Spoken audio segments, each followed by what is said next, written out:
Hey everybody, Ryan Medora here, and welcome back to another bass lesson. Today we're going to be talking about improvising a bass part, which is, one of the concepts that everybody wants to learn about. One of my favorite things in terms of getting creative and having a fun style of play. And it's all about kind of learning how to expand our knowledge of the fretboard and come up with different creative ideas. So this is actually part of a series called Beginner Improvisation for Bass Players, and it's linked to a free ebook. You can just head to my website, ryanmedora.com, download that free ebook. You're going to get basically a lot of the stuff we talk about in this video and plenty of others here on the channel. And then there's also backing tracks and stuff that you can get in my online store as well. And a Beginner Improvisation Volume 2 if you dig the first one and you want to get the second, or both. But anyway, head over to ryanmedora.com to check that out. And in the meantime, we can talk a little bit about some tools and trips.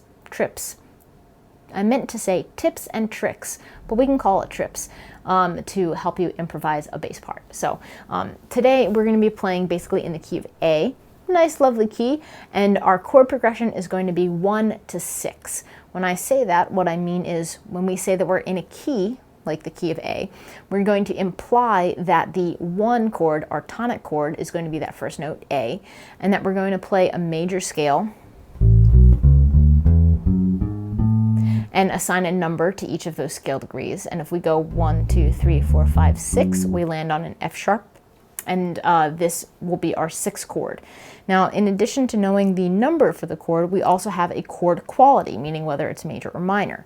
So typically, if we're playing in a major key, our tonic chord will be major, and our 6th chord will be minor, meaning that if we build a chord on each note of the scale, some will be major, some will be minor. In this case, we'll be going from A major to F sharp minor. And already this sounds very nice and musical.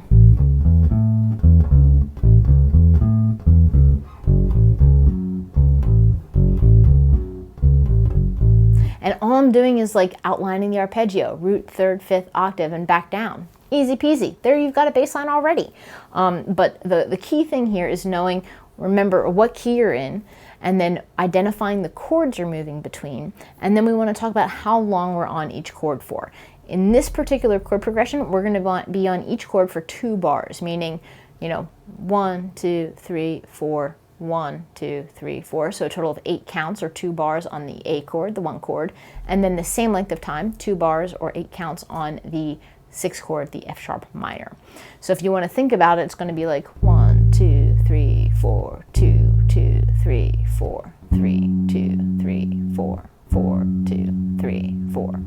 4-bar phrase, 2 bars on each chord, and then this will all repeat. So once you have those things down, those are going to be your fundamental concepts for your framework in terms of improvising. Key of A, 1 to 6 chord, 2 bars per chord. There's our chord progression.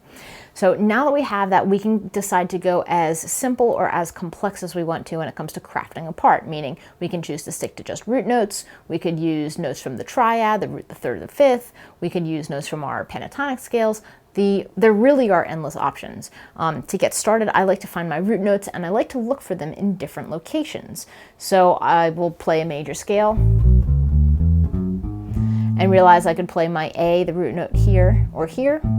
I could play my 6th here, or I could play the octave of it, go down there. I could also play it here. So right now I'm just kind of locating a lot of different places to play my notes. And I might just start off by playing root notes and moving back and forth between some of these options. So I might go like this.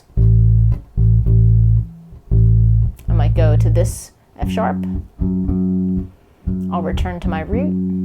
Now I'm going to go find that F sharp lower. I'll return to my root. I'm going to find that F sharp higher, go here, and then maybe I'll go up to my higher A.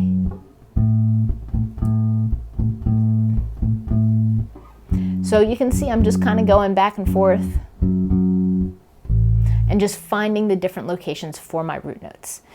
Once you do that, you think about connecting them. So again, we can kind of use maybe just roots and 5ths to create a part, something like this.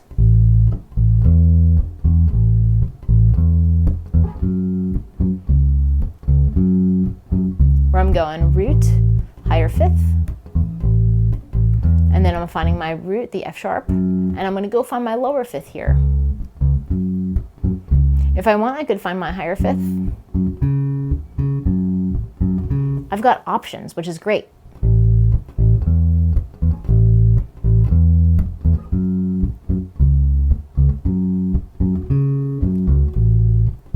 I can go my low E, go down to this F sharp.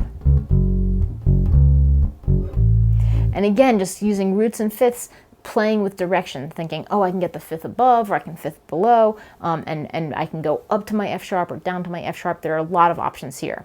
Then you can build on this complexity, start using thirds, start throwing in pentatonic scales. You know, the major pentatonic scale is a wonderful thing.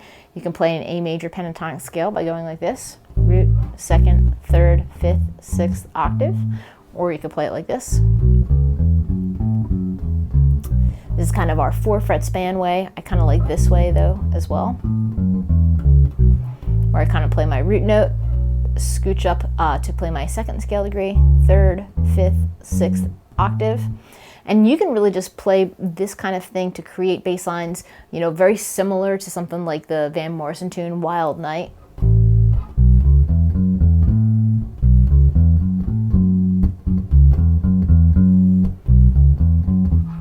You know, that's a very similar kind of part stylistically, but really all I'm doing is playing again between my 1 chord and my 6 chord, 2 bars each, and using notes from my major pentatonic.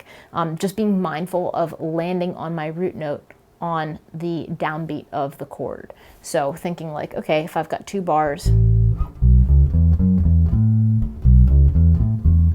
when I land on that note, I make sure that I'm doing so on beat 1 when I go to that 6th chord. And you can, of course, throw it in earlier or later, but making sure that you're playing the root note on the downbeat of the chord you're on is super important. So again, this is just like another great tool for kind of creating parts. And there's plenty of lines you can create with this stuff. You can also use notes from the regular major scale, you know, throw in a little descending motion, like your root note, scale degree 7, down to your 6. That's a great way you can come up that way too. And these are all just little ways you can kind of navigate. So to kind of sum it all up, we have knowing the key we're in, knowing where our root notes are, knowing how long we're on each chord for, and then knowing some of our options, roots and fifths. We can play the full triad, we can use pentatonic scales, we can use just the regular major scale, and just being mindful of indicating when we land on the chord, how long we're there for, and coming up with something fun and cool to play while we're there. So I hope you found these tips helpful. Again, please head over to my website, download the free ebook, Beginner Improvisation for Bass Players. There's also a volume 2 and backing tracks and all that stuff in my online store. And I think it'll be really helpful for you as you begin this journey improvising bass lines and learning how to jam with folks. So I hope you dug this. Happy practicing, everybody, and keep it groovy.